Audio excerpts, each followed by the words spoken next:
You picked the wrong black woman to hassle tonight."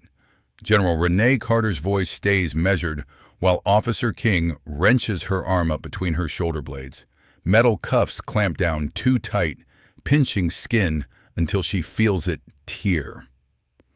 "Mouthing off to an officer," Captain Marshall drawls, looming. "That's how people like you end up with problems." Carter locks his badge number, name, and the tiny scar above his eyebrow into memory. "Search her," Marshall orders. King jabs hard into her ribs as he pats her down, more punishment than procedure. He strips her of wallet, keys, phone, tossing them into a plastic evidence pouch like trash. "Something amusing?" Marshall asks when he notices her steady, unbothered stare. Carter gives him nothing. They never find the slim military-grade communicator sewn into her jacket lining. "Get her in the car," Marshall snaps. "Holding will straighten her out." They shove her head down and slam her into the back seat of the cruiser, the door thudding shut behind her. They have no idea who they've just locked up. At the station, fluorescent lights hum overhead, casting everything in a sickly white glow. The air reeks of sweat, coffee, and cleaning chemicals that never quite erase old grime. Carter steps where they direct her, posture unbroken, expression controlled, every sense recording. She stands stone still for the mugshot. The camera flashes. "Name," the booking clerk mutters, eyes glued to his screen. "Renee Carter." "Address?" She gives the Maple Avenue apartment she rarely sees. His fingers pause on the keyboard. "That's in Eastwood Terrace," he says slowly, tone shifting as recognition clicks. The mostly black neighborhood across town. His eyes flicker up, reassessing her with new, colder calculation before he continues typing. Carter presses her thumb to the fingerprint scanner. The machine beeps, and dark ink smears across the pad of her finger, sinking into the creases of her skin. Behind her, Marshall and King laugh near the water cooler, making no effort to keep their voices low. "Another one from that side of town thinking she's special," King says. "Acts like the checkpoint rules don't apply." "Had to remind her," Marshall replies. "These people need to learn," Marshall adds, and Carter files every word, every smug tilt of his head, every smirk from nearby officers who overhear and say nothing. "Phone call?" she asks the booking clerk. He jerks his chin toward a scratched wall phone. "One call. Don't waste it." Carter lifts the receiver, dials a number etched into memory. Not an attorney, not family. The line clicks. "Operations Center? Pentagon," a crisp voice answers. "Authorization code Sierra Echo 913, Carter says. Articulation precise. "Initiating Oversight Protocol Delta. Transmitting live location." Silence, the weighty kind. That means people are moving on the other end. "Confirmed, General Carter," the voice replies. "Response team deploys now. Estimated arrival, 43 minutes. She hangs up as Councilman Richard Garrison strides into the station. Tailored suit, flawless. Championship ring flashing under the harsh lights like a small gaudy sun. "Another agitator?" Garrison asks, peering through the observation glass at Carter. Marshall nods. "Just finishing intake, sir." "Good," Garrison says. "Checkpoint resistors need to feel consequences. The program is vital." Carter is led to a holding cell. The metal door slams shut behind her with a hollow clang. She sits on the cold bench, back straight, hands resting calmly in her lap. The wall clock reads 9:17 p.m., 43 minutes. Exactly. 43 minutes from that call, everything will shift. 2 hours earlier, the sun draped orange and pink over Eastwood Terrace as Carter drove her unremarkable sedan through streets she's known for decades. The neighborhood gradually faded into the wealthier, whiter suburb of Brookdale. Bigger lawns, newer cars, quieter sidewalks. Up ahead, blue light strobe. Police cruisers choke the roadway, forming a checkpoint. Carter eases off the gas, window lowering. She's committed no crime. It should be a quick, routine stop. Officer King approaches, flashlight beam swinging across her face like a searchlight. License and registration. Carter moves deliberately, no sudden motions. Reaching into my glove box, she announces, retrieving the documents. What's this checkpoint for, officer? King stiffens, jaw tightening. Just routine. ID now. She hands over her license. He studies it, the light lingering on her Eastwood Terrace address. Eastwood resident, he repeats into his radio, the words dragging, coded. Requesting additional verification. Carter hears the emphasis. The hidden meaning isn't hidden at all. Is there an issue with my identification? She asks. Wait here. King returns to his cruiser, her license in hand. In the rearview mirror, she watches him show it to another officer. They both glance at her car, chuckling. A command truck door opens.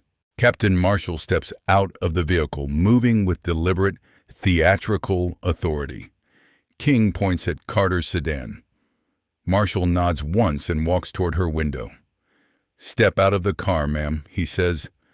The title is polite. The tone is not. May I ask why? Carter replies. My license is valid. Out! Now!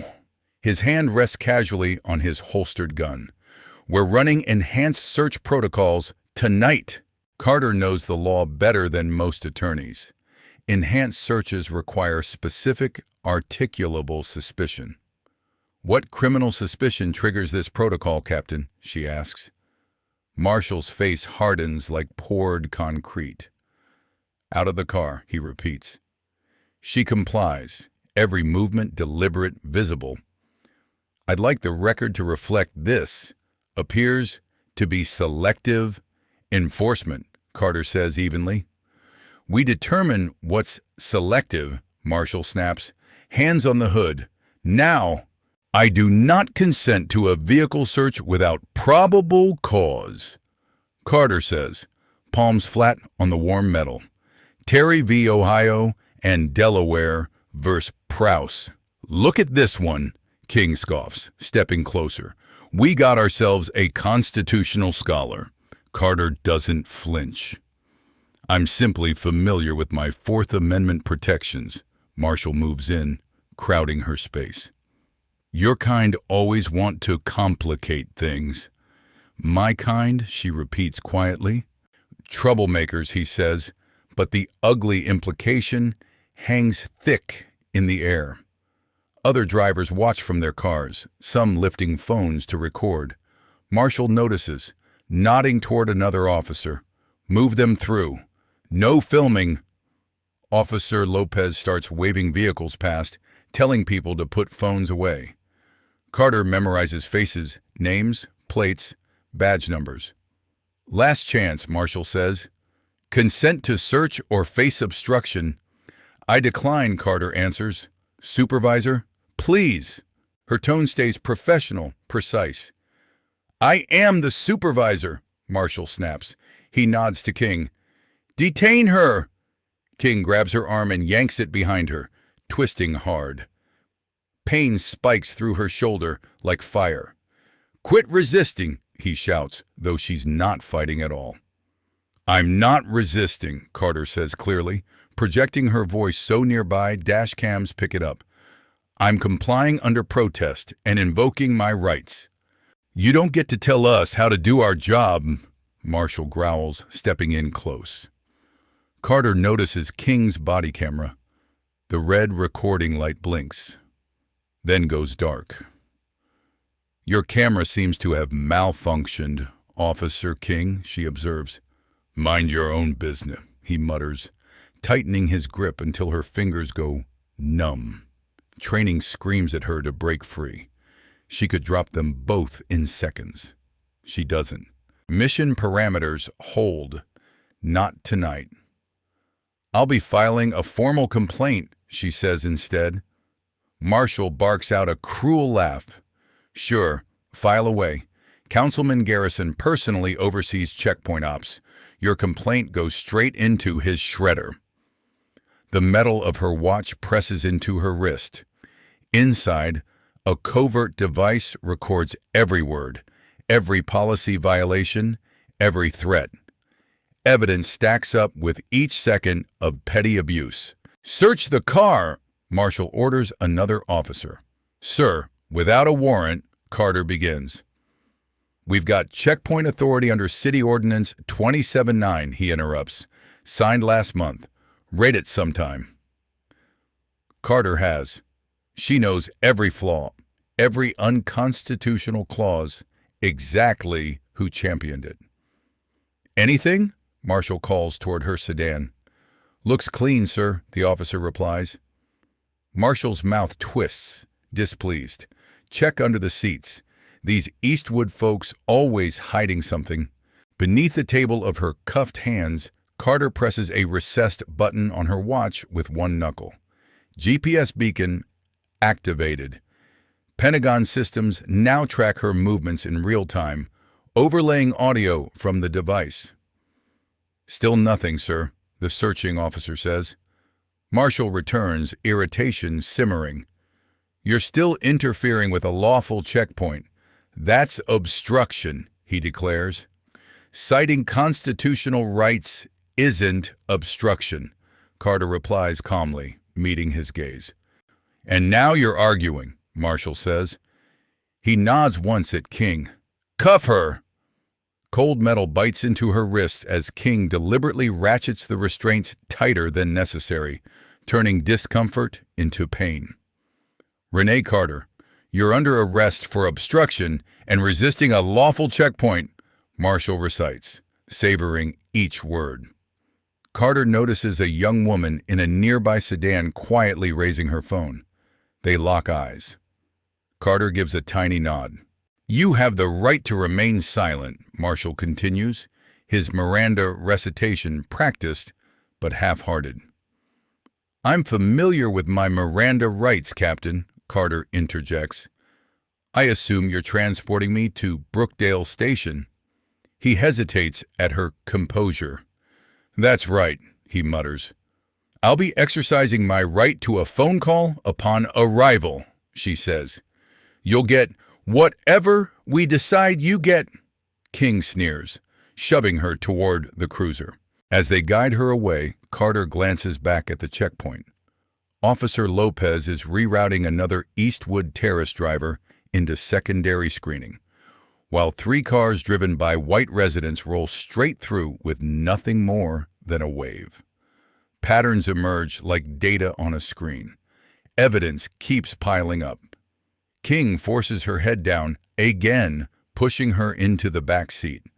Officer King, badge number 5829, Carter states evenly. That force was unnecessary and excessive. King slams the door. Shut up. Through the window, Carter sees Marshall gesturing toward Eastwood Terrace, laughing with another officer, his silhouette framed against flashing lights. The cruiser pulls away from the checkpoint. In the back seat, Carter breathes slowly, methodically. She mentally reviews every step of the Pentagon protocol she just triggered. The operation is proceeding exactly as projected. Inside Brookdale Station's interrogation room, the air smells like old coffee, disinfectant, and frustration. A single bulb glares down from the ceiling, casting sharp shadows over a steel table bolted to the floor. Carter sits straight-backed in the metal chair, cuffs still cutting into her skin. 2 hours have crawled by since her arrest. The door swings open. Captain Marshall enters with a thin folder and a plastic tray of belongings. He tosses the tray and file onto the table. "Comfortable?" he asks, smile tight and humorless. Carter doesn't answer. Silence works better here. The more she holds back, the more they fill the space. Marshall flips open the folder. Renee Carter, Eastwood Terrace address. No criminal history. He looks up. "First time learning how checkpoints work, I take it?" "I'd like to speak with an attorney," she replies. In due time, Marshall says, strolling around the table. "We're just talking." "I'm invoking my right to counsel," Carter repeats, voice level. He ignores it, leaning on the back of the chair. "We've got an issue in this city. People who think authority is optional, who act like rules are suggestions." He circles, studying her like a specimen. "Checkpoints keep Brookdale safe. Those who complain usually have something to hide." Carter says nothing. She's endured tougher interrogations in wire zones. Marshall's posturing wouldn't rattle a new recruit. "Nothing to say?" he prods. He rummages through her wallet, pulls out a card. "Well, this is interesting." He holds up her military ID, squinting. "Marine Corps General, 4 stars," he snorts. "Nice cosplay." He flips it onto the table with 2 fingers. "We'll add impersonating a military officer to your charges." Carter studies his reaction carefully. "That identification is genuine," she says. Marshall lets out a bark of laughter. "Sure it is. And I'm chairman of the Joint Chiefs." His phone buzzes. He checks the screen. Smirk, curling. "Our concerned public servant just walked in," he says, heading for the door. "Someone wants to meet the newest checkpoint, Headache." Carter logs every misstep, every ignored right, every procedural shortcut, brick by brick. Marshall leaves. Through the thin walls, Carter hears a new voice, smoother, practiced. "Another one from that neighborhood?" the man asks, impatience threaded through each word. "Councilman Garrison." "Yes, sir," Marshall replies. "Gave us the full constitutional lecture. Had a fake military ID, too." "Military?" Garrison sounds more intrigued than alarmed. "Which branch?" "Marines," Marshall says, amused. "Claims she's a general." Their laughter seeps through the wall like smoke. "Get what you need and push her through," Garrison says. "Make an example. These checkpoint resistors threaten everything we've built." Carter glances at the one-way glass. She can't see him, but she knows he's watching. The door opens. Marshall returns with King at his side. "Let's try this again," Marshall says, slapping a form on the table. "Sign this obstruction statement, take a misdemeanor, and you walk out by morning." Carter scans the document without touching it. The language is vague, broad enough to cover anything. "I won't be signing anything without my attorney present," she says. King steps closer until his breath warms her neck. "The captain asked nicely," he growls. "And I declined respectfully," Carter replies. Marshall nods at King, who moves behind her chair, looming. "You people from Eastwood think you're exceptions," Marshall says. "You act like rules are optional. Councilman Garrison's program has cut crime in Brookdale by 30%. "By targeting certain zip codes, I assume?" Carter asks. Marshall's eyes chill. "By enforcing the law where it needs enforcing." "Selective enforcement isn't lawful enforcement," Carter answers. King's hands clamp onto her shoulders, heavy, possessive. "You should listen to the captain," he mutters. Carter's expression doesn't flicker. "This interview is over. Until my counsel arrives, I won't answer further questions," she adds. Marshall gathers her belongings, letting her military ID fall deliberately to the floor. He steps on it as he circles around, grinding his heel into the plastic. "This little costume doesn't impress me," he sneers. 4 stars, though. Ambitious forgery. He flicks the ID back onto the table. King increases pressure on her shoulders, testing her composure. "We've got all night," Marshall says. "Plenty of time for you to rethink that signature." A sharp knock interrupts his performance. The door opens immediately. Detective Daniel Ortiz stands in the doorway. His face shifts from neutral professionalism to something close to alarm as he takes in the scene.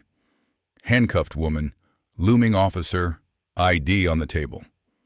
"Captain," Ortiz says carefully. "A word." Outside. Marshall hesitates, then nods to King. "Keep an eye on her." The door closes behind them. Through the wall, Carter hears low voices, growing more urgent. The hallway phone rings once, then again, then a third time in quick succession. Murmurs intensify. The interrogation room door opens. Ortiz re-enters, Marshall just behind him. Irritation etched across his features. Ortiz looks mid to late 30s, sharp eyes missing little. His badge hangs from a chain over his pressed shirt. "Officer King, front desk needs you," Ortiz says evenly. King glances at Marshall, who gives a tight nod. King leaves, closing the door with more force than necessary. Ortiz steps up to the table, picks up Carter's ID, examining it closely. "Captain, this card has the correct security features," Ortiz says. "Hologram, micro-printing, ultraviolet marks, authentic military production." Marshall snorts. "It's just a solid fake, detective." Ortiz shakes his head. "No, sir. I served before joining the department. I've seen the real thing. This is real." For the first time, Marshall's certainty flickers. "So she stole it," he insists. "Add theft to her list." Carter watches them both with interest. Ortiz turns to her. "Ma'am, may I confirm your name and rank?" "General Renee Carter, United States Marine Corps," she answers. Ortiz straightens automatically. Old habits resurfacing. "What brings you to Brookdale, General?" he asks, respectful. Before she responds, Marshall cuts in. "Detective, she's being processed for obstruction and checkpoint noncompliance. Her day job doesn't matter." "If she's active duty military, jurisdiction changes," Ortiz counters. "We have protocols for that." Marshall steps close, voice low. "I'm handling this." "Sir, department policy requires verification of military credentials," Ortiz persists. "Section 14 of our procedures manual specifically says, nay." "I know the manual," Marshall snaps. "Then you know we're already off book," Ortiz replies calmly. "Ignored attorney request. Continued questioning after rights invocation. Extended holding without charges." Marshall's jaw tightens. "Detective, watch yourself." "My responsibility is ensuring policy is followed," Ortiz says, unwavering. He glances at the ID again, noticing the 4 stars. His eyes widen slightly as the weight of that detail lands. 4 stars isn't routine. "Sir," Ortiz says more quietly, 4-star generals are extremely rare in the Marine Corps. There are only a handful, total. He looks at Carter anew, seeing something bigger than a difficult arrestee. "It's still fake," Marshall insists, but his voice lacks iron. The interrogation room door swings open without a knock. Councilman Garrison strides in, aura of money and influence arriving before he does. His ring and cufflinks catch the light. "Captain, why is this taking so long?" Garrison demands. "I was told it was a routine intake." His gaze lands on Carter. He evaluates her like he's reading poll numbers. "Councilman Garrison," Ortiz says, "we may have a problem." This woman appears to be a senior military officer. Garrison scoffs. Based on what, exactly? Her ID matches Marine Corps general credentials, Ortiz explains. We should verify through appropriate channels before proceeding. Detective, Ortiz, is it?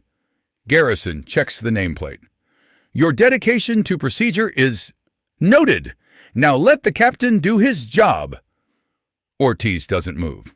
Sir, if we've improperly detained a 4-star general, the department could face severe consequences. If, Garrison emphasizes, a very large if. He turns to Marshall. Captain, wrap up the paperwork and process her. Detective Ortiz, you have other cases needing attention. Sir, Ortiz begins, standard protocol requires... Standard protocol is whatever I say it is, Garrison cuts in. The checkpoint initiative operates under a special ordinance, my ordinance. Carter studies Ortiz. She sees the moment integrity collides with political reality. Councilman, Ortiz says carefully, at minimum, we should call military channels to verify her identity. One phone call. Garrison eyes him. You're new here, aren't you, detective? Transferred 6 months ago, Ortiz answers. Then let me explain how Brookdale runs, Garrison says, voice dropping. The checkpoint program protects property values and public safety. Complaints are inevitable. We resolve them quietly and efficiently. By sidestepping civil rights? Ortiz asks. Garrison's smile thins to a blade. By preserving order. Don't overcomplicate your role. The phone mounted on the wall suddenly rings, slicing through the tension like an alarm. All 3 men look toward it. Marshall answers. Captain Marshall. He listens, frown deepening. What kind of call? From where? The color drains slightly from his face. Understood. He hangs up. Well, Garrison demands. Front desk is getting inquiries about a General Carter, Marshall says slowly. From Ho? Garrison asks. They said they're calling from the Pentagon, Marshall replies. Silence settles heavy. Probably her friends joking, Garrison scoffs. Captain, finish intake. Release her with a warning. Call it a misunderstanding. There's more, Marshall says, voice tight. They knew her rank and that she's here, by name. Garrison looks at Carter again, his calculation recalibrating. Ortiz glances between her ID and her composed face. Sir, do you understand who we've arrested? He asks quietly. Enough, Garrison snaps. Though unease creases his brow. Confirm it, he tells Marshall. Properly. Marshall hurries out. Garrison turns back to Carter, watching her like an unexploded device. If you are military general, he says, rolling the title reluctantly, you must appreciate the value of security checkpoints. I understand constitutional guarantees, Carter replies, and what it means when those checkpoints target the same neighborhoods night after night. Garrison's politician's smile slides back into place. Surely we can resolve this misunderstanding, he says. The phone rings again outside. They hear Marshall answer. Yes, sir. Yes, she's here. No, sir, I understand. Garrison's gaze fixes on the door. Marshall returns, visibly rattled. That was Colonel Pierce from Pentagon Military Police, Marshall says. They confirmed her identity. Excellent, Garrison says quickly. Then release the general immediately. Offer an apology. Miscommunications happen. Marshall swallows. There's more. They're dispatching a team here. Tonight. Garrison's polished mask slips. What kind of team? He asks. Military Investigative Unit, Marshall says. They specifically mentioned reviewing your checkpoint initiative, Councilman. Garrison turns slowly toward Carter. The realization lands like a punch. Her appearance at the checkpoint was not random. "This wasn't chance," he mutters. Carter meets his eyes. "No," she says calmly. Phones begin ringing in the bullpen beyond the door, one after another, relentless. Lines light up at multiple desks. The sound spreads through the station like a siren chorus. Garrison moves to the door and shuts it firmly, as if that could keep the outside world out. His composure frays. "What exactly is this?" he demands. Carter remains silent. Her orders don't require explanation. Marshall's radio crackles. "Captain, we're getting multiple calls from the Pentagon, Department of Justice, and the governor's office." "Handle it," Garrison snaps. "Sir," Marshall says, "they're all asking about General Carter specifically." Ortiz watches with growing clarity. He steps closer to Carter. "Would you like those cuffs removed, General?" he asks quietly. Garrison whips around. "Detective, stand down." "Sir, she's been verified as a 4-star general," Ortiz replies. "Keeping her restrained now is my decision," Garrison interrupts. He points at Carter. "Whatever this stunt is ends here." "This isn't theater," Carter says. "It's an investigation." "Into what, exactly?" Garrison laughs, though fear edges his voice. "Into systematic civil rights violations wrapped in your checkpoint policy," Carter replies. "Targeted stops in minority districts, Fourth Amendment violations, quotas tied to race and neighborhood." "Baseless accusation," Garrison snaps. "Documented patterns," Carter corrects. Marshall's radio crackles again. "Captain, we have multiple black SUVs entering the lot. Military plates." "No good. Mamana's motorwear." Garrison's survival instincts kick in. "Release her," he tells Marshall. "Call it miscommunication. Blame the officers." Marshall hesitates. "Sir, King followed your checkpoint playbook step by step." "Then blame the playbook," Garrison hisses. "Just contain this." Ortiz steps closer to Carter, pulling a small key from his pocket. He unlocks her cuffs, metal clicking open. "My apologies, General," he says formally. Garrison watches, panic rising in his eyes. "Detective, start the release paperwork," Garrison orders. Ortiz nods but doesn't move toward the door. "Now, Detective," Garrison insists. "In a moment," Ortiz says. He turns to Carter. "General, with respect, what happens next?" Carter rubs her wrist, red grooves etched deep. "Next is accountability, Detective," she answers. Garrison laughs weakly. "A simple misunderstanding doesn't call for federal theatrics. 6 months of patterned abuses isn't a misunderstanding," Carter says. "6 months?" Ortiz repeats. Carter nods. "The Pentagon has observed Brookdale's checkpoint program since its launch, collecting data, cataloging stops, building a case." She checks her watch, noting the time against the earlier call. "And that case just came due!" Marshall's radio crackles again. "Captain, 3 black SUVs just parked out front, military personnel exiting. Looks official." Garrison moves toward the door. "I need to make phone calls," he mutters. "Your calls won't matter," Carter says. "This investigation carries federal oversight." Garrison's hand freezes on the doorknob. His usual veneer of charm crumbles entirely.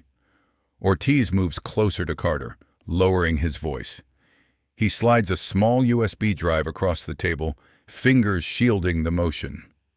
"Internal Affairs has been digging into the checkpoint program," he whispers. "We kept getting shut down." Carter covers the drive with her palm smoothly. "Yay, administrative interference?" she asks quietly. Ortiz nods. "Every time we got close, files reclassified, transfers, deleted footage. That drive has what I could salvage, checkpoint maps, arrest breakdowns, internal messages. Evidence of direct manipulation, she asks. Yes, ma'am, he says. Names, instructions, quotas. It's time, General, Ortiz adds softly. Before Carter can respond, the interrogation room door swings open, air shifting with the presence of new authority. A senior officer in full-dress uniform steps in, flanked by two military police in crisp service attire. The silver eagle on his shoulders marks him as a colonel. General Carter, he says, voice firm but respectful. I'm Colonel Pierce. The MPs position themselves at either side of the doorway. Stance relaxed, but unmistakably ready. Marshall hovers behind them, suddenly much smaller, in the crowded room's new hierarchy. Colonel, Carter replies, rising smoothly to her feet.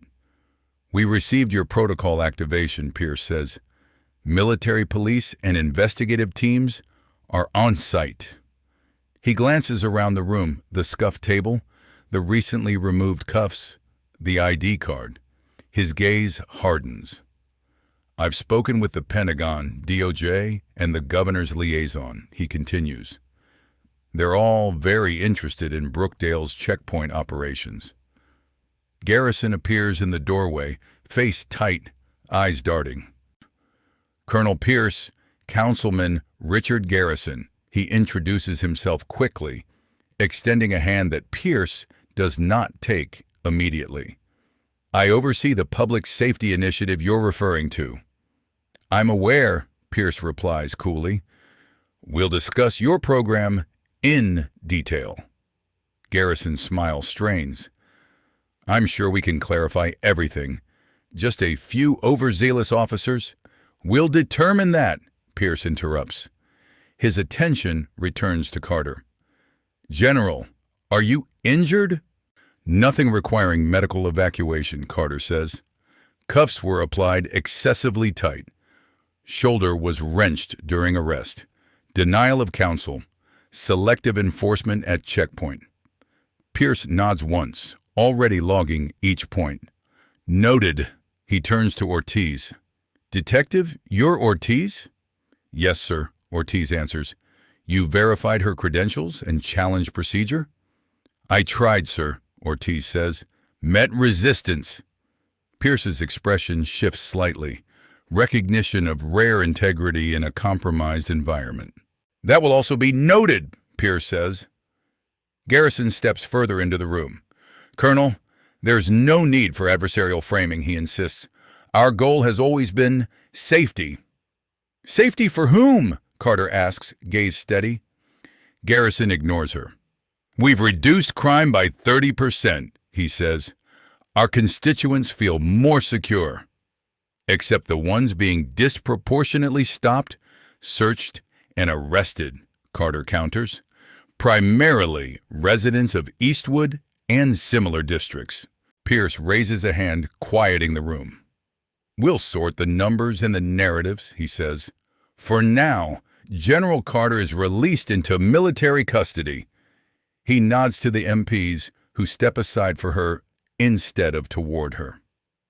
Captain Marshall, Pierce continues, all body cam footage, checkpoint logs, arrest records, and internal communications for the last 6 months are to be preserved immediately.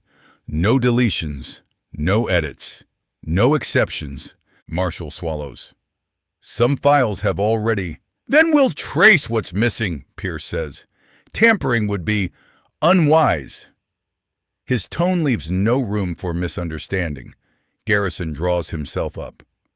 Colonel, this aggressive approach sends the wrong message to law-abiding citizens, he says. The message, Carter replies, is that authority is accountable, even when it wears a badge and waves an ordinance. Ortiz stands slightly taller, hearing the words. Garrison forces a tight laugh. We're talking about a handful of complaints, he says, not some grand conspiracy. We're talking about 6 months of documented disparities, Carter says. Stop patterns, detention durations, racial breakdowns, selective video loss. She taps the USB drive lightly under her palm. And now, corroborating internal records. Pierce nods once. Investigative teams are already reviewing checkpoint sites, he says. Tonight, while evidence is fresh. Outside, the rumble of engines and boot steps echoes faintly. Phones continue ringing in distant offices. The station feels less like a place of authority and more like a crime scene in progress. "What exactly are you accusing us of?" Garrison asks, bravado thinning. "We're not accusing," Pierce says. "We're investigating." Ortiz glances at Carter. "What do you need from me, General?" he asks quietly. "The truth," she answers. "All of it." Pierce turns to Ortiz. "You'll coordinate with our investigators," he says. "Your internal affairs findings, that drive, any documentation you preserved, we want it." Ortiz nods. "Yes, sir." Garrison looks from Carter to Pierce to Ortiz, realizing the ground has shifted under his feet. "You can't just storm in and dismantle an entire program overnight," he protests. "Watch us," Carter says softly. The interrogation room door swings open once more. Another officer in dress uniform steps in, followed by 2 additional MPs. The room grows crowded with military presence, authority shifting decisively away from the local chain of command. A silver eagle gleams on the newcomer's shoulders as well, matching Pierce's rank. The MPs fan out, professional and composed, while Carter stands at the table, shoulders squared. The long night of unchecked power is ending. Accountability has finally arrived. Colonel Pierce takes in the cramped room, his eyes landing on Carter first. "General Carter." He snaps a precise salute. "Colonel," she replies, returning it. "Appreciate the speed." "Wouldn't miss it, ma'am." He faces the others. "Colonel Nathan Pierce, Pentagon Investigative Services. These are my investigators." Garrison steps forward, his practiced politician grin back in place. "Councilman Richard Garrison, Brookdale City Council. Unfortunate mix-up, Colonel. Nothing more than that." "Councilman," Pierce cuts in, voice flat, "you'll remain on-site. My team will need to speak with you, at length." Garrison's smile twitches. "Questions? I assure you, I had no idea the General was being held improperly." "That's been noted," Pierce says, tone giving nothing away. He turns to Marshall. "Captain, clear this space for the General. My people will need your main conference room as a temporary command center." Marshall bristles. "Colonel, with respect, this is a municipal station. Jurisdiction here comes from the Secretary of Defense," Pierce interrupts. "Confirmed by the Department of Justice and your governor. Cooperation is not a request." The hallway explodes into motion. Military teams haul in equipment, stringing cables into the conference room. Tech specialists log into department systems. Evidence officers begin sealing boxes of files, while nervous cops watch from doorways. Garrison stares at the sudden takeover, unease spreading across his features. "All this for one mistaken arrest?" he asks. Carter rises, smoothing her rumpled civilian clothes like a uniform. "This isn't about one arrest, Councilman," she says. "It's about the pattern that arrest confirms." She turns to Pierce. "Status?" "Teams deployed as ordered, General," he replies. "All digital and physical records are under preservation protocols. Pentagon liaisons briefing the governor right now." Garrison edges towards the hallway, but 2 MPs step subtly into his path, firm yet polite. "Sir, we'll need you to stay put," one says. "You can't just corral an elected official," Garrison protests. "I have rights. Exactly," Carter replies. "Everyone does. That's why we're here." She and Pierce move into the conference room, now transformed into a tactical hub. Screens display maps of Brookdale littered with checkpoint markers. The digital layout shows choke points forming a virtual fence between Eastwood Terrace and affluent Brookdale neighborhoods. Ortiz enters carrying a thick stack of folders and a worn laptop bag. "General," he says, setting them down, "this is everything I've compiled." "Thank you, Detective," Carter answers. "Your work has been critical." MPs escort Garrison and Marshall inside, seating them far apart. King is brought in as well, looking dazed and defensive. Carter steps to the head of the table, the hum of electronics fading as attention centers on her. "Gentlemen," she begins, voice steady, "half a year ago the Pentagon started receiving complaints about a city checkpoint initiative aimed squarely at minority neighborhoods here in Brookdale. Early review flagged serious Fourth Amendment concerns.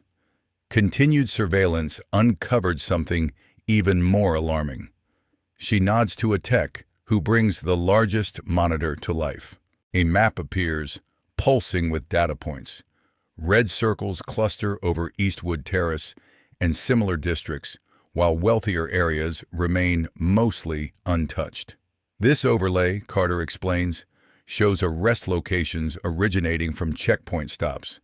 Every red mark is an arrest. Notice where they cluster. She clicks again. Checkpoint stops that led to searches. 89% involved minority drivers. Arrests from those searches, 94% were black or brown residents. Marshall shifts in his chair. "Crime patterns justify resource placement," he insists. "We go where violations occur." "Except your own numbers don't support that claim," Carter says. "Traffic citations, speeding, broken lights, rolling stops occurred at nearly identical rates across demographics. Yet this program somehow turned overwhelmingly against one group." Another tap of the keyboard. Internal emails populate the screen. "Captain Marshall, this one is yours." Dated March 12th. The text projects above the table. "Focus on vehicles from Eastwood Terrace. Higher arrest yield." "Care to explain that directive?" Carter asks. Marshall's face drains. "That's out of context." "Context," Carter replies, "comes from the rest of your communications." She brings up another document, a checkpoint schedule labeled with Eastwood emphasis and quotas. "Your staff were instructed to prioritize residents from specific neighborhoods for stops and arrests," she adds. Garrison jumps in. "General, operational specifics were handled internally by the department. As councilman, I merely endorse the overall public safety framework." "Is that right?" Carter says. She inclines her head toward Pierce. He taps his tablet, pulling up a new document. On screen appears a detailed operating plan, outlining targeted blocks, demographic profiles, projected arrest numbers. At the bottom, Richard Garrison's signature. "This isn't a vague concept," Carter notes. "This directive authorizes concentrated enforcement on certain neighborhoods and populations. In practice, that's racial profiling under an official seal." Garrison's polished veneer finally fractures. "This is a witch hunt," he snaps. "This is oversight," Carter corrects. "Detective Ortiz, please share your findings from inside the department." Ortiz steps forward, shoulders squared. 6 months ago, I saw strange arrest patterns tied to checkpoints," he begins. "When I reported concerns, I was moved aside. I kept documenting," Ortiz continues. "Officers were given guidance to apply different thresholds based on a driver's race and address. Eastwood Terrace plates triggered heightened scrutiny regardless of actual driving behavior." "That's not accurate," Marshall cuts in. Your body cams tell a different story, Carter says. She signals the tech. A video appears. Marshall addressing officers before a deployment. Remember, his recorded voice says, Eastwood cars get the full treatment. Make every stop count. Garrison bolts to his feet. I need to call my attorney. You'll have that opportunity, Carter says, after we finish this initial session. She slides a thick folder down the table toward Marshall. These are just your last 6 months of checkpoint-related communications. Marshall flips through, face growing ashen at each page. The operation grinds on through the night. Soldiers log evidence. Forensic techs clone hard drives. Legal teams type nonstop. In a quieter corner of the conference room, away from Garrison's pacing and Marshall's silence, Carter finds Ortiz at a side table, surrounded by files and coffee cups. Detective, she says, taking a seat across from him, your work made this possible. Ortiz exhales, tension carved into his expression. Doesn't feel like enough, he admits. I should have pushed harder, sooner. You challenged a corrupted system from within, Carter says. That's not nothing. Ortiz shuts the folder in front of him. When I transferred here, the checkpoint initiative was already in place. Everyone sold it as cutting-edge community safety. Carter leans forward slightly. When did you realize what it really was? He hesitates, jaw tightening. 3 months back, he says finally. My older brother came to visit. Drove through one of these checkpoints. They pulled him out, held him for hours. No citation, no charges, just pressure. He stares at his hands. He's a pediatric surgeon, Ortiz says. Drives a nice car. They didn't see any of that. Just a Latino man from out of town in the wrong part of Brookdale. They saw what your program trained them to see, Carter says quietly. Ortiz nods. I filed complaints, followed every rule. Evidence vanished. Witnesses revised their statements. Suddenly, I'm the problem. The institution protected itself, not the public. That's why we stepped in, Carter says. Sometimes a system needs outside force to course correct. Ortiz studies her. Why you? He asks. Why send a 4-star general to deal with a city checkpoint mess? Carter folds her arms. Because some problems don't stay local. When civil rights are abused, it undercuts national security, destabilizes communities, and erodes faith in the Constitution we all swore to defend, uniform or badge. Ortiz absorbs that quietly. So what happens to them, he asks. To the officers? To Garrison? They get what they denied others, Carter answers. Due process, independent review, real consequences. And the people they hurt? Ortiz presses. Folks who lost jobs, scholarships, time with family? We've already recommended comprehensive case reviews, Carter says, vacating convictions tied to unconstitutional checkpoints, compensation where appropriate. She meets his gaze. Your brother's file is on that list. Ortiz blinks hard, swiping at the corner of his eye. This isn't just about last night, is it, General? No, Carter says. It's about every stop that never made the news, and everyone that would have happened tomorrow if we hadn't stepped in. He straightens, recommitting himself. So what's next? We consolidate the record, Carter replies. Your testimony becomes a cornerstone when this reaches a federal grand jury. I'll be there, Ortiz says. For the first time since the checkpoint, Carter's expression softens into a small, genuine smile. I'm counting on it. Dawn pushes gray light over Brookdale Police Headquarters. The lot outside overflows with government sedans and SUVs. FBI agents file inside alongside military investigators. Justice Department attorneys arrive, briefcases in hand. The command room's energy shifts from emergency triage to methodical building of a prosecution. Evidence boards cover the walls, threaded with strings and sticky notes. Monitors scroll through spreadsheets and video thumbnails. Counselors cross-reference documents. Marshall sits apart from his former colleagues, hands clamped on his knees. Garrison's attorney showed up before sunrise, whispering urgently in his ear. Warnings Garrison keeps shrugging off. Pierce walks in with fresh folders tucked under his arm. "General," he says, "the Secretary sends his regards. This has been elevated to full joint task force." "Good," Carter says. "Let's move to formal briefing." The room fills with senior officials, federal prosecutors, state representatives, military legal advisors. A delegate from the governor's office takes a seat near the deputy attorney general. Carter stands at the front. Conversations fade, replaced by a focused hush.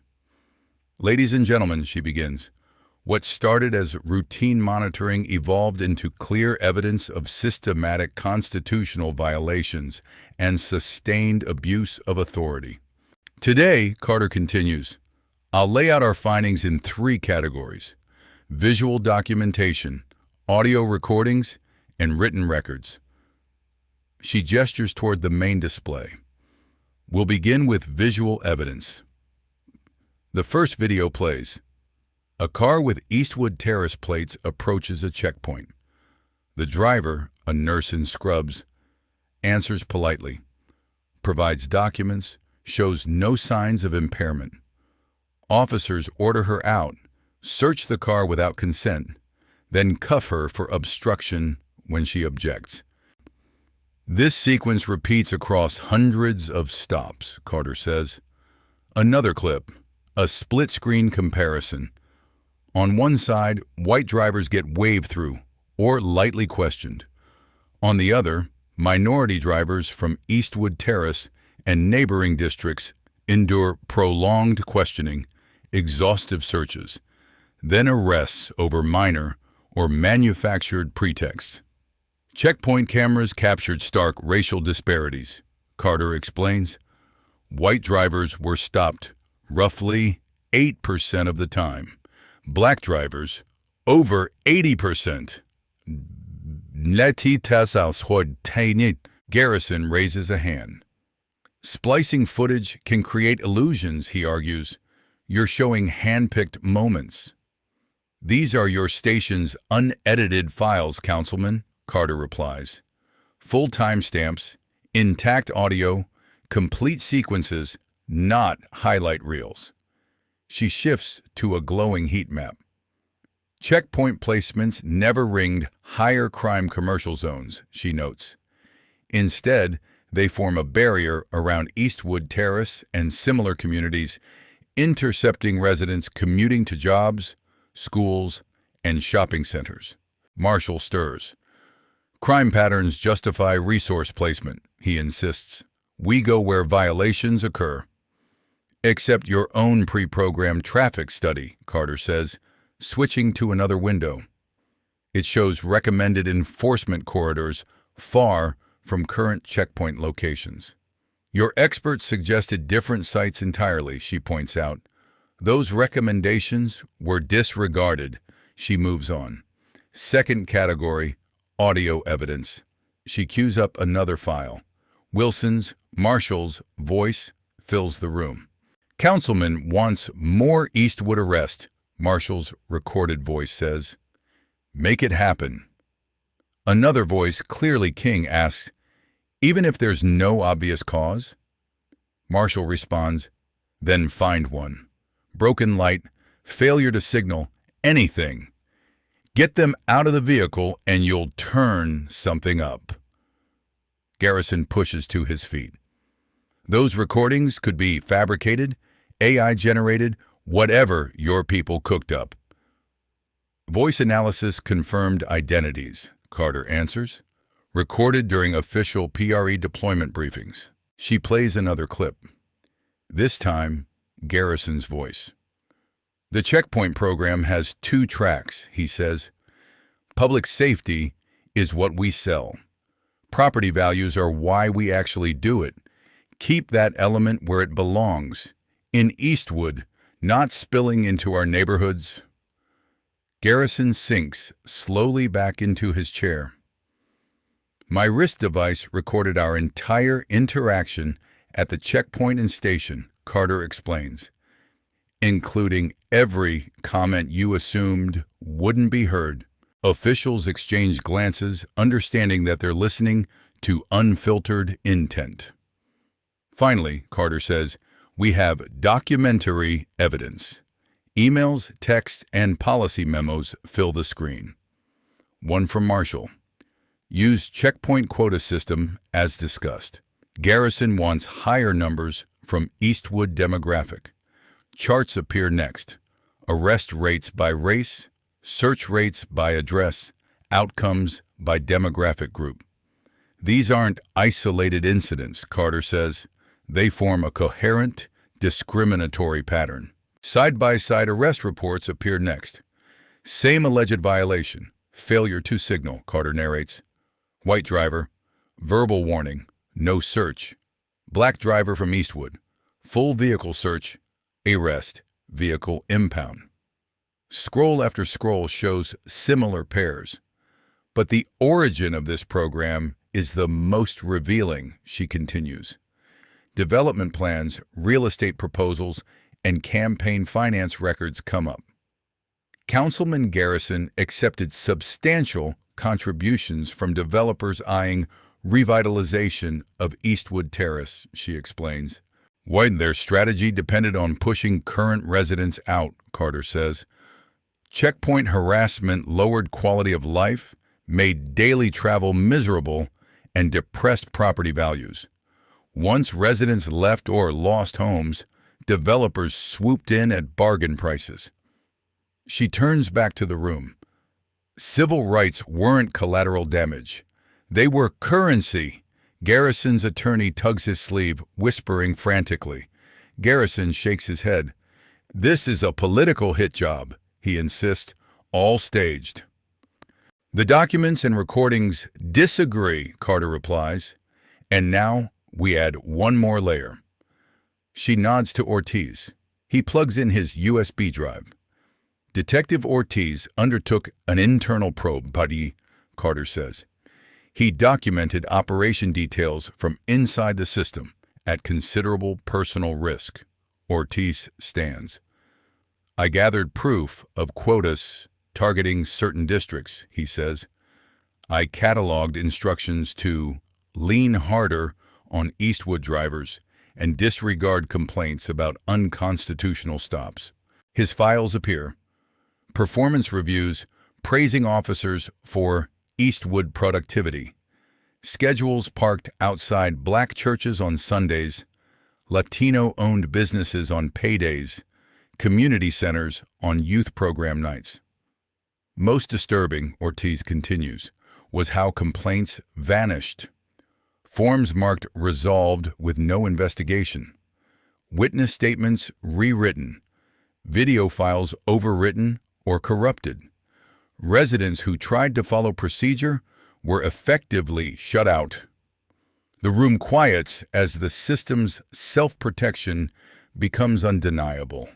This operation was never about my specific arrest, Carter says. I volunteered to run the checkpoint firsthand after months of remote monitoring. What happened to me perfectly matched the pattern we'd already documented. She faces Garrison.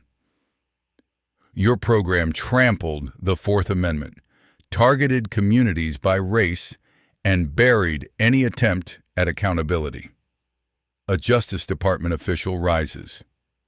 We've seen enough, she announces. This is more than probable cause. It's overwhelming.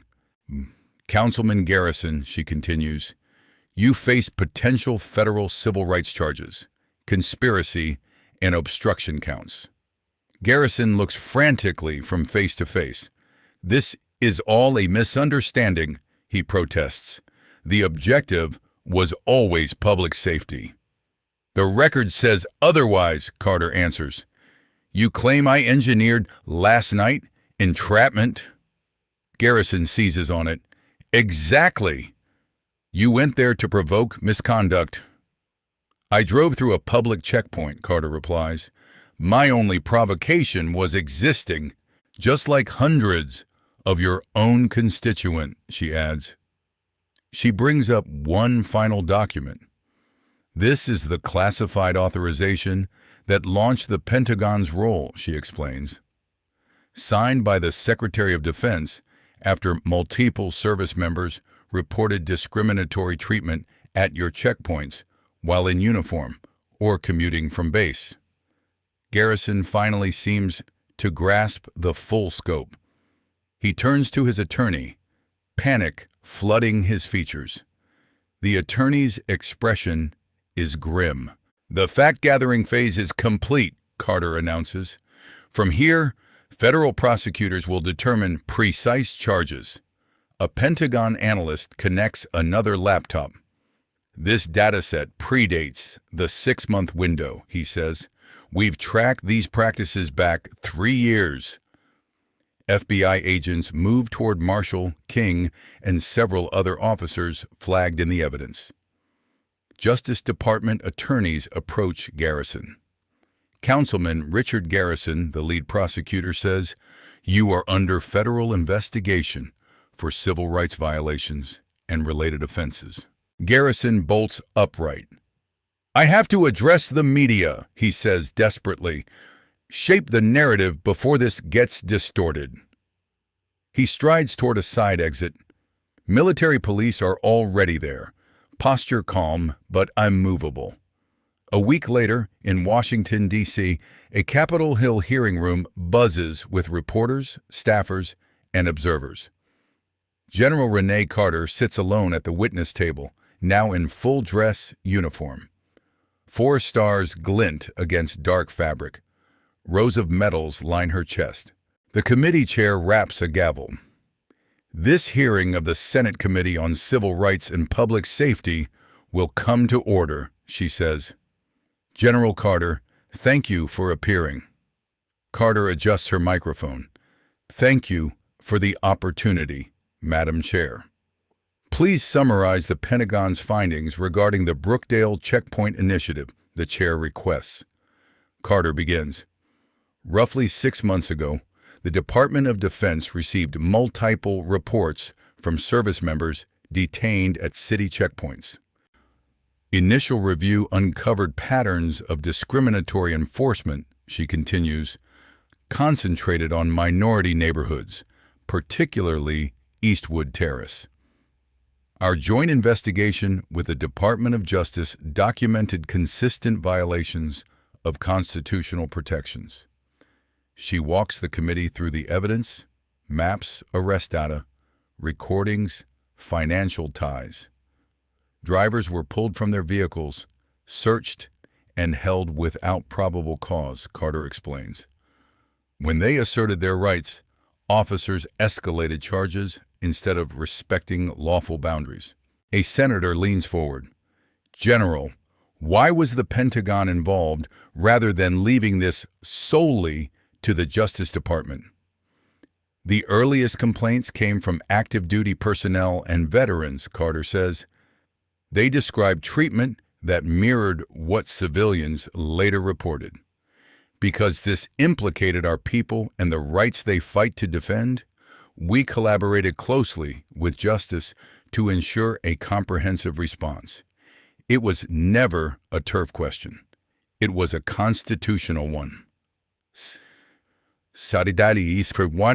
She displays the checkpoint map again. These placements effectively walled off Eastwood Terrace, she explains.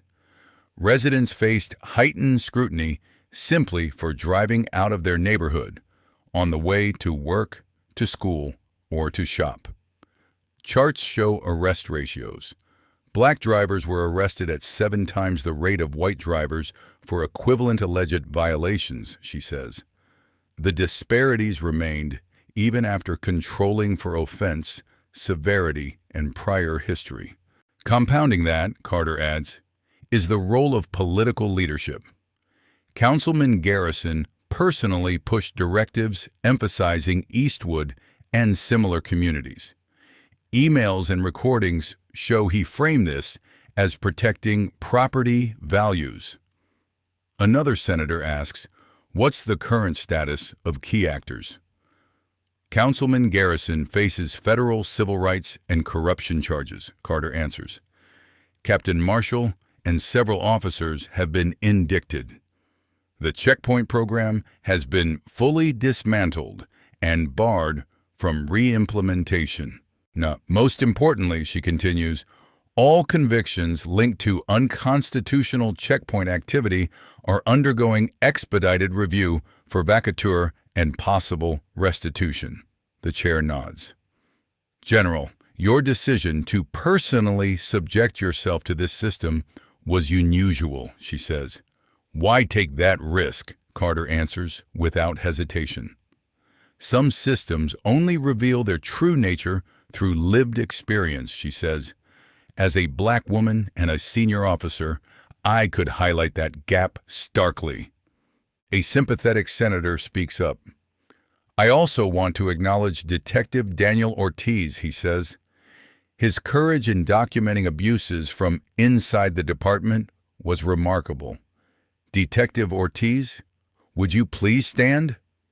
In the audience, Ortiz rises. The room breaks into sustained applause. Detective Ortiz risked his career to preserve the truth, Carter says. He represents the kind of ethical law enforcement we need if reform is going to stick. The chair's tone grows more serious. General, what reforms do you recommend to prevent similar abuses in other jurisdictions? First, Carter says, independent oversight for any checkpoint or stop program. Externalize, not just internal reviews. Second, mandatory demographic data collection on stops, searches, and arrests, publicly reportable. Third, enforceable consequences for agencies that show discriminatory patterns and refuse to correct them. She looks along the dais. Rights need teeth. Above all, she adds, we must treat constitutional protections as non-negotiable. They don't depend on zip code, income level, or skin color. The questioning continues. Specifics about training, data standards, oversight structures. Carter answers with the same unflinching clarity she showed in the interrogation room, always returning to equal protection. As the hearing winds down, the chair speaks again. Based on these findings, we're drafting federal standards for checkpoint operations. The Equitable Enforcement Act, the chair announces, will require transparency, data reporting, and external accountability for any checkpoint-style initiative tied to federal funds.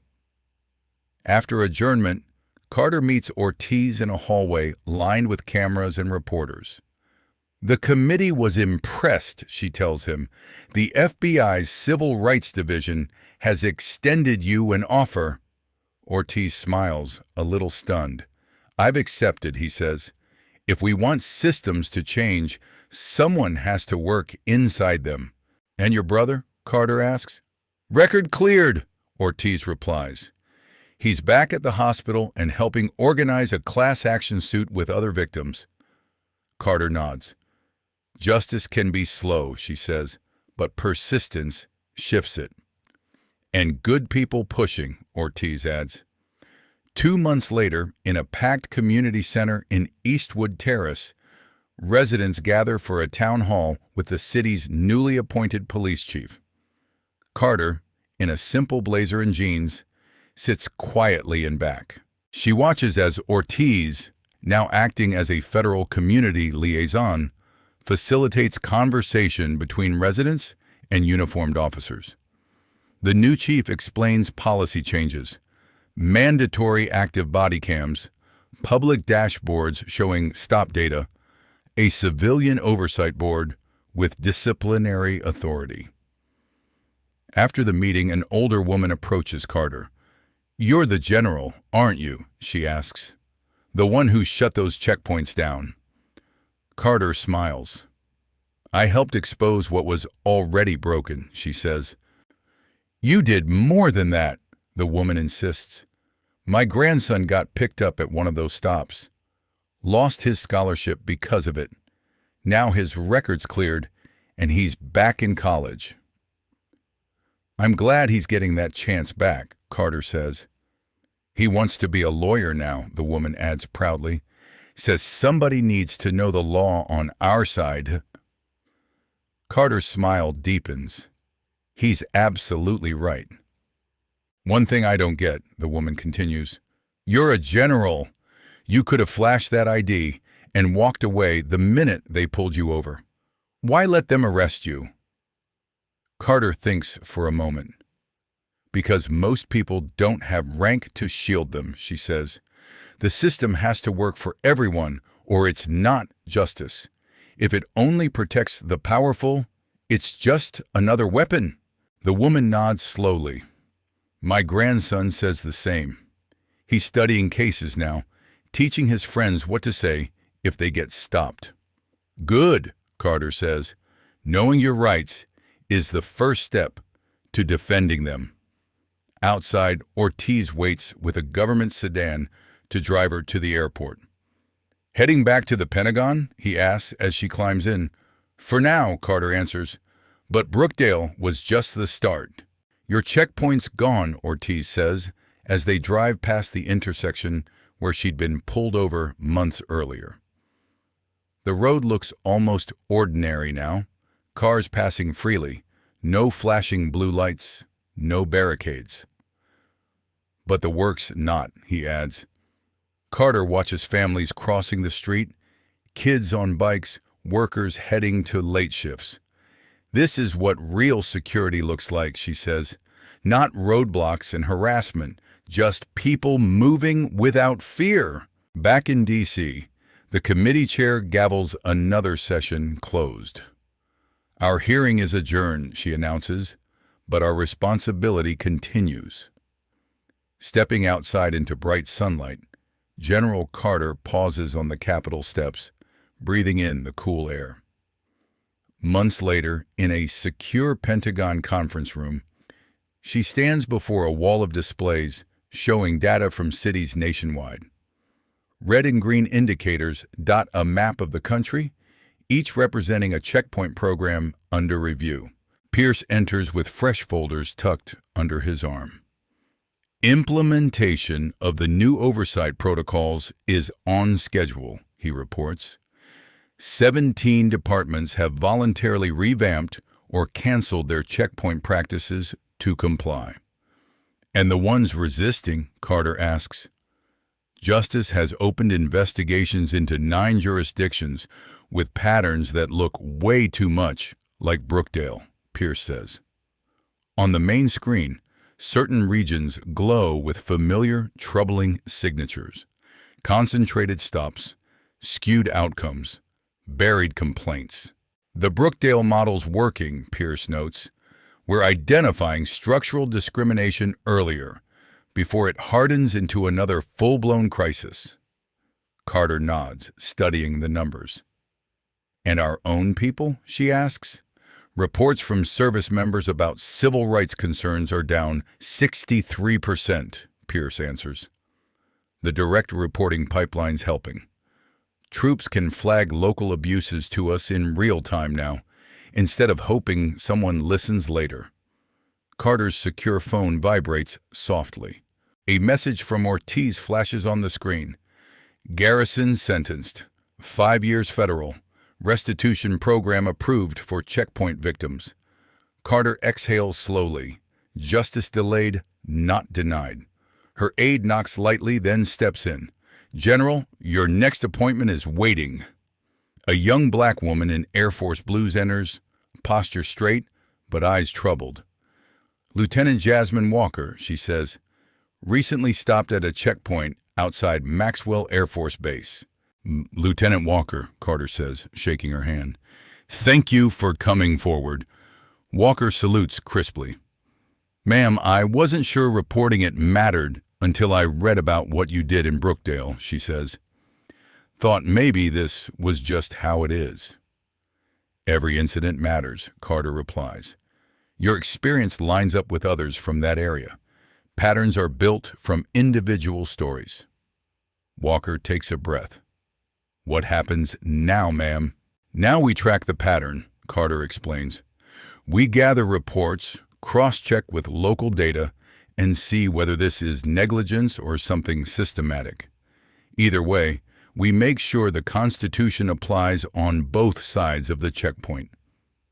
She walks to the window overlooking the Pentagon courtyard, where uniforms of every branch cross paths. The uniform doesn't magically shield us from discrimination, she says, but it does give us a platform and a duty. A duty to stand up for the rights we swore to defend, Carter continues. Walker nods. That's why I filed the report, she says. Not just for me, for the next airman who drives that road. Exactly, Carter agrees. Systems don't change because problems exist. They change because people refuse to ignore them. She turns back to the glowing map. Red indicators flicker, each one a community waiting for fairness. No more invisible checkpoints, Carter says quietly. No more double standards, just the promise we put in writing centuries ago, applied in reality. She returns to the table, to the spreadsheets, to the next stack of complaints that might become the next Brookdale if no one intervenes. Beyond the closed door, the building hums with other missions. Inside, hers remains simple and impossible and necessary. Equal justice under law. Did that story pull you in? If it did, show some love and tap that like button to keep powerful justice thrillers like this coming. Black Culture Stories specializes in immersive, voice-only narratives that walk you straight into tense confrontations with injustice and follow through to real accountability. Whether you're on your commute, hitting the gym, or unwinding at home, we deliver stories that grip your mind and won't let go. Subscribe so you never miss a new drop from Black Culture Stories. Our weekly releases feature intense legal dramas, everyday people up against rigged systems, and twists that flip everything you thought you knew. All premium, audio-first storytelling designed so you can listen while you live your life. Hit that notification bell too, so you'll know the moment our next case file goes live. Your support doesn't just boost numbers. It tells us these stories matter, that shining a light on abuse of power and the long road to justice is worth the work. From high-stakes investigations to quiet victories in community centers, Black Culture Stories brings you narratives where truth, persistence, and courage actually change outcomes. Justice doesn't whisper here. It speaks loud enough for everyone to hear. So if you're here for gripping plots, strong characters, and the satisfaction of seeing systems held to account, you're in the right place. Make sure you're subscribed, make sure you've smashed that like button, and make sure notifications are on. That way, every time we release another story of courage versus corruption, you're right there with us from the very first second. Whether you're driving, lifting, cleaning, studying, or just lying back with your eyes closed, let Black Culture Stories turn your headphones into a theater where justice is always center stage. We'll keep bringing you the voices, the conflicts, and the resolutions that remind you why rights matter and what it looks like when people fight for them. Thanks for listening, supporting, and standing on the side of accountability. Black Culture Stories, where justice isn't just a headline or a hashtag, it's a story told in full, from the first quiet violation to the final gavel drop. Stick with us for more hard-hitting, voice-only thrillers that don't flinch from ugly truths And don't settle for easy answers. Because when storytellers refuse to look away, systems don't get to look away either. So go ahead, cue up your next episode, share this story with someone who needs to hear it, and keep that conversation about rights and power alive. Every listen, every comment, every share helps push these themes further into the spotlight. Together, we turn entertainment into something more, a reminder that justice isn't automatic. It's demanded, defended, and won. From General Carter's stand at a midnight checkpoint to the data glowing on a Pentagon wall, from a scared driver on a dark road to a crowded hearing room on Capitol Hill. These are the journeys Black Culture Stories is built to tell. Stories where the powerless push back, where receipts are kept, and where, sooner or later, someone in authority has to answer. So if you felt that tension, that anger, that relief when the system finally bent toward accountability, don't let it stop when the audio ends. Hit like, subscribe, turn on notifications, then come back next week for another story that takes you from injustice to impact. We'll keep doing the digging, the writing, and the recording. All you have to do is press play. Black Culture Stories. No flashy visuals, no distractions, just voices, truth, and the kind of justice thrillers that stay with you long after the last line. When power crosses the line, we hit record. When ordinary people refuse to back down, we tell their stories.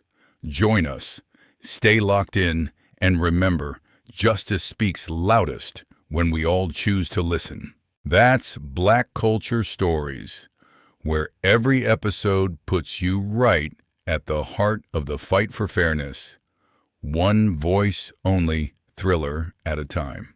Rights on paper don't mean much unless we use them. By the time you reach your mid-60s or 70s, you've seen a lot of promises made in this country. Some were kept, some were broken, and some were quietly forgotten. Many of you remember when simply walking down the wrong street while black could get you stopped, questioned, or worse. You watched the civil rights movement fight for protections written into law, and perhaps you thought, at last, this is settled. General Renee Carter's long night in Brookdale is a sober reminder. Nothing about justice is ever fully settled. Here is a 4-star Marine Corps general, a black woman who has given her life to service, pulled over at a checkpoint on a quiet evening. She has done nothing wrong. Her license is valid. Her car is clean. Yet the moment the officer sees her Eastwood Terrace address, something shifts. Many of you have felt that shift before. The way a voice changes, a face hardens, a routine interaction becomes loaded with suspicion for no good reason. Carter knows the law. She names court cases some of you might even remember seeing in the news decades ago. Terry v. Ohio, Delaware versus Prowse. She doesn't shout. She doesn't curse. She does what generations of elders taught their children. Be clear, be calm, be careful. And still, they twist her arm, clamp the cuffs too tight, turn off a body camera, and try to bury her request for a lawyer. If that can happen to a 4-star general, imagine how often it happens to a grocery clerk, a school bus driver, or your grandchild just trying to get home from a part-time job. For older Americans, this isn't theory. You watched freedom riders dragged from buses, saw peaceful marchers blasted with fire hoses, heard stories whispered in kitchens about relatives pulled over for driving while black. Carter's ordeal tells you something you already know in your bones. Rights written on paper don't defend themselves. They must be spoken aloud in real time.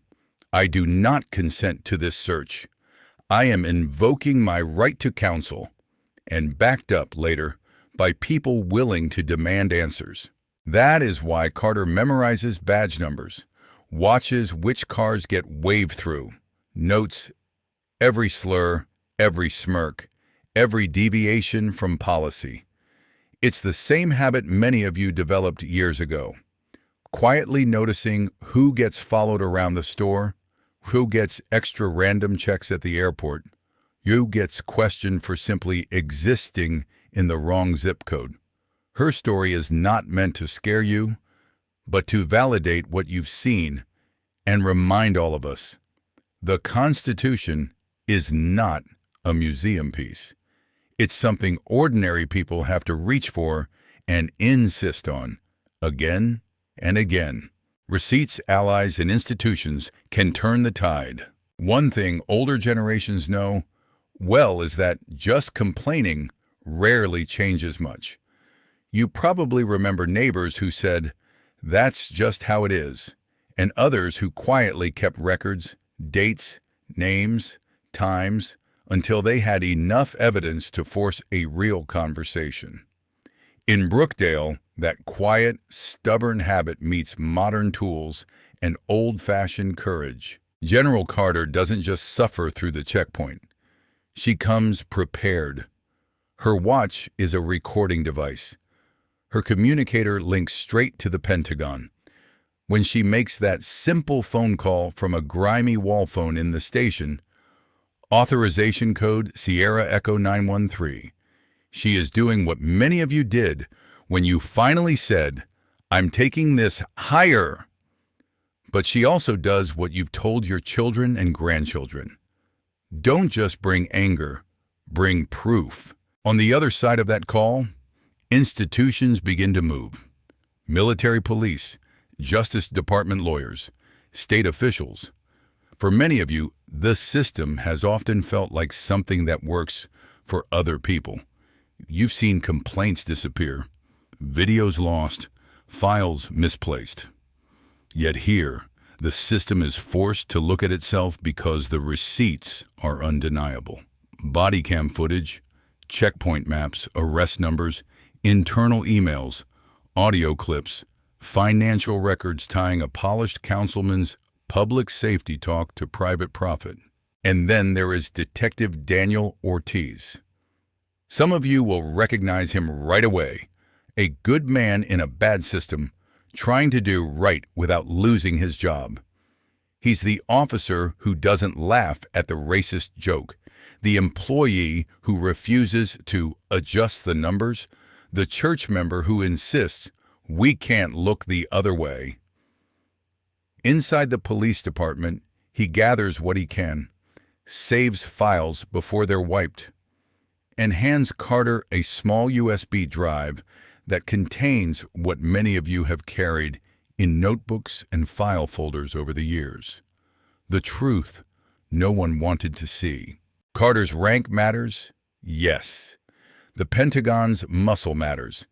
But so does the young airman who files a report, the grandmother who complains that her grandson lost his scholarship over a bogus checkpoint arrest, and Ortiz, the detective who refuses to be quiet. Older Americans know this pattern. The marchers needed the lawyers needed the pastors needed the people willing to sign their names on petitions and voter rolls. In Brookdale, modern receipts replace mimeographed flyers and handwritten affidavits, but the principle is the same. The lesson is not that institutions are suddenly pure. It's that they can be pushed, pulled, and sometimes shamed into honoring the promises printed on their own letterhead. When ordinary people collect evidence, stand together, and connect their stories, even a city program built to protect property values over people can be forced into the light.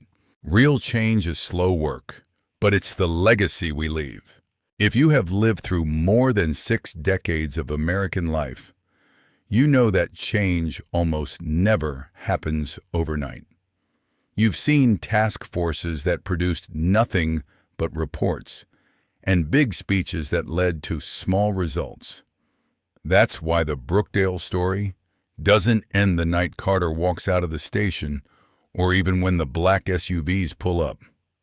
That's just the turning point, not the finish line. In the weeks and months that follow, the hard work begins. Federal agents sort through thousands of hours of video. Prosecutors examine numbers line by line. Cases tied to unconstitutional checkpoints are reopened, overturned, and in some instances, compensated. Officers who abuse their power face charges. A smooth, confident councilman discovers that the same laws he used as a weapon can also be used as a mirror. Some of you watched similar arcs during Watergate, during police scandals in big cities, during school desegregation fights. The faces change, the technology changes, but the pattern feels familiar. Then we see something else many older Americans will recognize: the long reach of reform. Congress holds hearings. General Carter testifies, not as a victim, but as a witness. She is calm, clear, and relentless. She recommends public data on stops, independent oversight, consequences for departments that refuse to change. Out of her testimony comes a new federal standard, the Equitable Enforcement Act, meant to make sure no town can quietly build another Brookdale on the backs of people who don't live in the right neighborhood. You've seen laws named after tragedies before. Now you see one shaped by a community that refused to be quietly crushed. But perhaps the most important scenes are the small ones. A community meeting in Eastwood Terrace where residents finally sit across from a new police chief who has to answer real questions. A grandmother telling Carter that her grandson, once branded a troublemaker, has his record cleared and his college dream back. That young man now wants to be a lawyer, using the very law that almost broke him to defend others. For those of you who have watched grandchildren grow up in a world you hoped would be kinder than the one you knew, that moment hits home, and the work spreads. Months later, Carter stands in a Pentagon room facing a map of the whole country, lit up with red and green indicators showing which cities are following the rules and which ones need a hard look. Reports from service members about local discrimination start to drop, not because trouble has vanished, but because more people know there's somewhere to take it where it will be heard. A young Air Force lieutenant walks into Carter's office with her own checkpoint story. Not in Brookdale, but somewhere else. She files a report not because she trusts the local sheriff, but because she heard what happened when one general refused to let a bad night stay just the way things are. For those of you in your late 60s, 70s, and beyond, this is where your experience matters most. You understand that history moves in long, slow curves. You know that every gain can be lost if people grow tired or cynical. Carter's story is not a fairy tale with a neat ribbon tied on top. Even after Brookdale, there will be officers who resist reform, politicians who try to dress up prejudice in new language, and citizens tempted to say, "I'm too old for this fight." But you also know something else. The choices you make now still shape the country your grandchildren inherit. Whether you share your stories, vote, show up at meetings, encourage younger people like Ortiz and that law school-bound grandson, or simply refuse to shrug off one more injustice, it all adds up. The lesson here is that transformation is not a single dramatic moment outside a police station or in a Senate hearing room. It is a lifetime of ordinary people choosing again and again not to look away. In the end, General Carter's stand isn't just about one checkpoint or one city. It's about the kind of America we leave behind when we are gone. Many of you have already lived through one great turning of the wheel. From segregation to civil rights, from rotary phones to smartphones. The question this story asks, gently but firmly, is simple. Will we let the wheel turn backward, or will we use the wisdom of our years to keep it moving towards something better?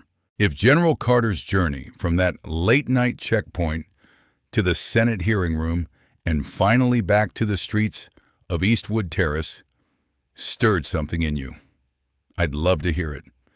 Do you believe our systems can truly change from the inside? Or does real justice always have to be pushed from the outside by people like you and me? Have you ever lived through a moment that reminded you how fragile and how precious your rights really are? Share your story in the comments, tap like, and subscribe to my YouTube channel so you don't miss the next justice thriller we bring to life together.